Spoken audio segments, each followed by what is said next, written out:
तो lung cancer का symptom एक बहुत वाइड रेंज है। कई बार कोई सिम्टम नहीं होता, व्यक्ति मेडिकल के लिए या किसी और कारण से चेस्ट एक्सरे या सीटी स्कैन कराता है और उस पर एक पैच दिखता है और उस पैच का जब हम इन्वेस्टिगेशन करते हैं तो उसमें लंग कैंसर का, तो ये हुआ एसिम्प्टोमेटिक या इंसिडेंटली डिटेक्टेड लंग कैंसर, जो एक बहुत अर्ली स्टेज में पकड़ा जा सकता है। लेकिन जब ट्यूमर बढ़ता है और उससे सिम्टम्स होते हैं तो सबसे कॉमन सिम्टम है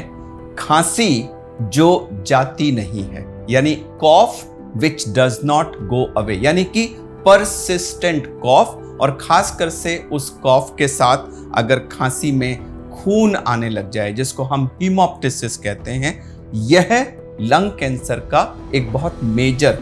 सिम्टम है।